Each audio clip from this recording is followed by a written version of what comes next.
Ain't Linda Paris aboard the Titanic because there was no lifeline for our ancestors.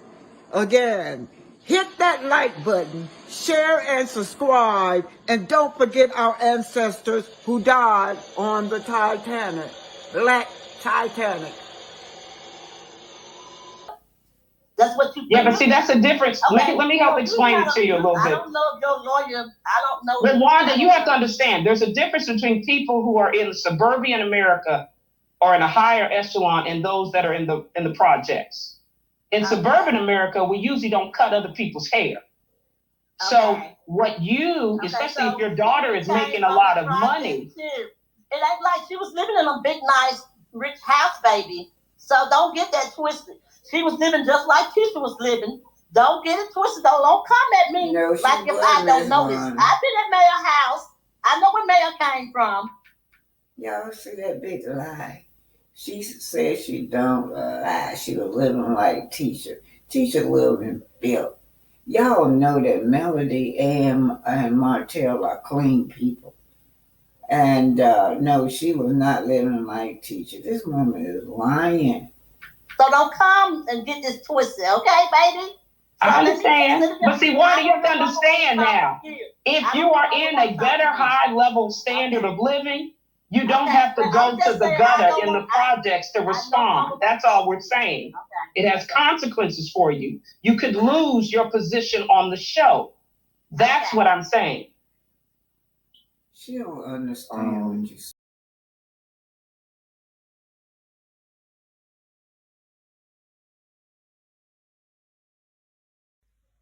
So Melody, Cherie team clapped back at Wanda saying that she knew Melody before the show.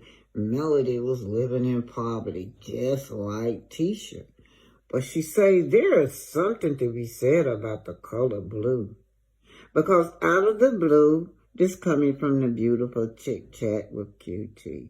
Because out of the blue, here are people with my clients at Melody Hope, whose Melody is minding her own business, name in their mouth. Big house. Wait a minute, back up, y'all. There's something to be said about the color blue, because out of the blue, here are people with my clients, who's minding her own business, name in their mouth. Big house. Baby, when this child was still a baby at 29, she built her house around up in 308 Cedar Trail Lane, Harvest, Alabama. Certainly, I can't see that. When women's old enough to be this child's mothers keep coming after her. If you have any more questions, gripes, and concern about her renting her property, please join Melody Property Preservation class. Oh, that's a good shade. I doubt if she will understand, Wanda. Anyway, giving her the blue shoe for all next going forward. Leave this girl alone. Yeah, you guys, I couldn't hardly see for the Chit Chat logo, but anyway, in other words, she's just saying that, you know, at the age of 29, Melody built a house at 308 Cedar Trail Lane, Harvest Avenue. She do not know Melody. She do not know Melody, and trying to put Melody in the same class as she and her daughter, Letitia. Oh, boy. Anyway, I did go to Cedar Lane Trail to show you guys just how Melody lived, and it was not the project. Chat with QT. Martell, her cousin, decided to, you know, clap back at Wanda.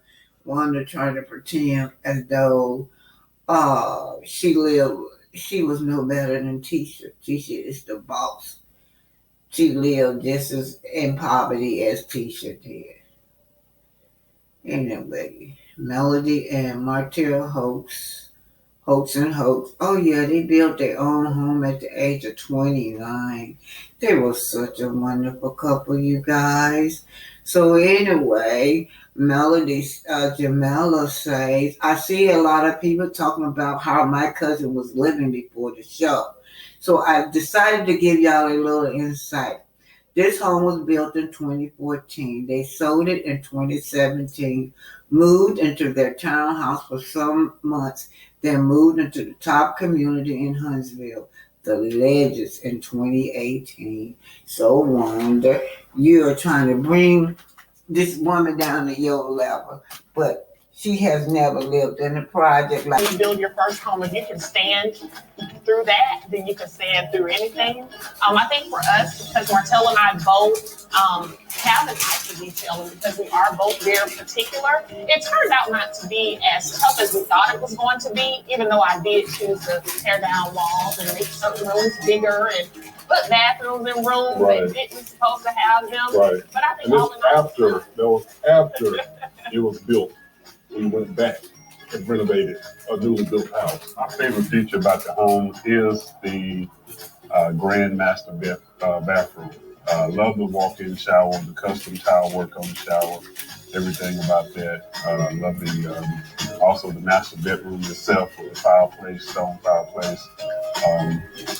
Just the attention to detail on this home sets it apart from any other home that you will find. In 10 years, I think that what we'd like Hope Custom Homes to be known for is a company that gives an unparalleled product when it comes to luxury and when it comes to detail. We want. So you guys, I was by there today. That street is lovely. It's not the hood, it's not the ghetto like Wanda said, like she wants us to believe. Ooh, that woman is such a big liar. It proves that they are jealous over this girl. This girl have worked hard all her life. And for her to want to just strip her down to her level, it's a shame. A grown old woman. Customers who, can look and know for a fact that Hope Custom Homes is going to deliver exactly what they're expecting. The quality, the detail again, and I think that overall in 10 years we'll be exactly where we want to be, a well-known home builder in the entire state of Alabama. So at a typical broker open, we invite local brokers to tour the homes to give their feedback on pricing, location, and desirability.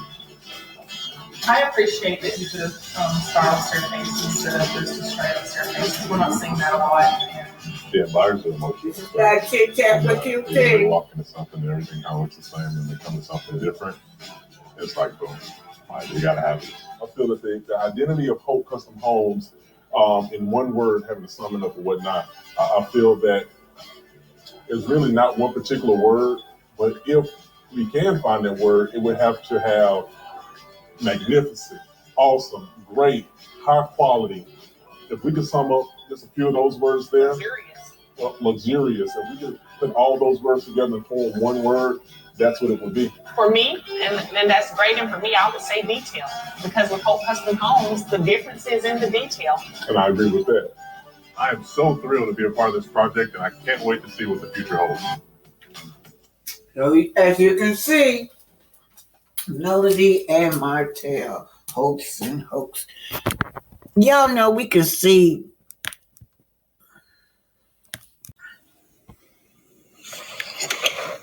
This is Arthur Oma. Now I'm coming to you live from Cedar Trail. I'm just going to show y'all what the neighborhood look like. This is Cedar Trail, you guys. And this is the first house they say that here. Well, hold this for me, Shay.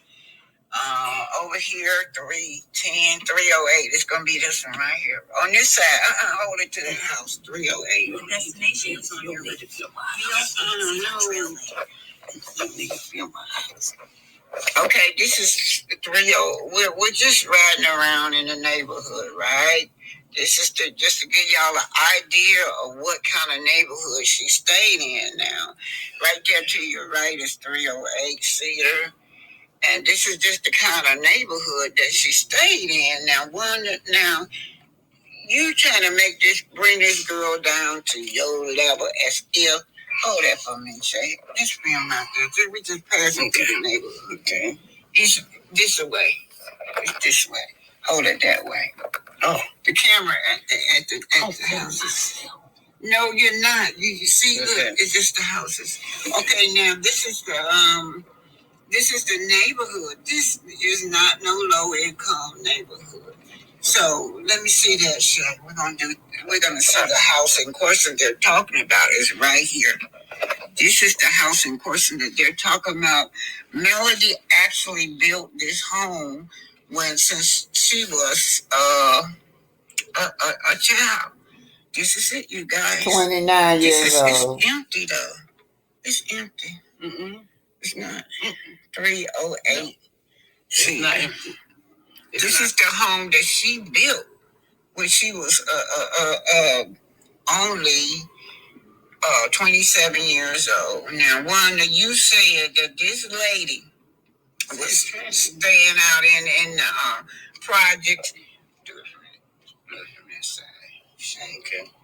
You said that this lady was staying out in the project, right? In a low income like your daughter. This is how she lived, Wanda. You lying. You're trying to make your daughter look like she the boss. You're trying to make your daughter look like she's better than Melody. But actually, Melody was 27 years old when she built that home right there that we just showed you guys. This is the neighborhood that she lived in. It was not the project. It was not the project. And you're jealous over Miss Van. That's what you're jealous over, Wanda. You're very jealous-hearted. I'm just letting y'all see this neighborhood where she built at 27 years old. Now, during that time, Wanda, you and your daughter was out doing illegal stuff, allegedly. But I just want to say to you, quit lying. I just came out here to show y'all the kind of neighborhood that Melody was in. She's trying to say before Love and Marriage Huntsville, Melody was living in the ghetto, in a dumpster. This is how she lived. This is the neighborhood, you guys. Anyway, Wanda, you are a liar, a big liar. This is Oma. I'm tuning off to y'all from this Cedar Lane street where Melody lived at, in the home where Melody built at. Wanda, you are a liar. This is Black Titanic. Hit that like button, share, and subscribe. The Black inventor, Granville Woods. His invention led to the cell phone today. Black excellence, Granville Woods. Granville T. Woods was one of the most prolific inventors of the 19th century and into the early 20th century. This is by Public Media, in 1856 WOSU. to free black parents. He was a very adept and very smart guy, and in 1872 he got a job working for a local railroad. He managed to work in an understanding of both mechanical as well as the rudiments of what will later become electrical engineering. By the early 1880s, he's left the railroads and he's going off to become an independent inventor. Woods is going to have a variety of patents for a number of different kinds of things. His most famous single invention is the multiplex telegraph. The problem that railroads had in those days was that they didn't have a way to easily communicate one with another. So if you were driving a train along at 50 miles an hour, you had no way of knowing if there was a stopped train right around that bend. What this meant was that there are a lot of train accidents. One of the things that Woods comes up with is a telegraph system that permits messages on a moving train to basically be transmitted wirelessly to a telegraph line running along the side of the train tracks. What this means is the trains can talk to each other. And so a lot of trains and lives are saved because of that particular invention. Woods by this time had moved to New York City with friends and relatives. He had set up the Woods Electric Company, and that company was quite successful all the way up until the time of Woods' death. Woods suffered a stroke in 1910. By the time he dies, he has more than 60 patents. He is still considered today by electrical engineering organizations, university engineering departments, to be one of the most creative and prolific inventors in America, regardless of race.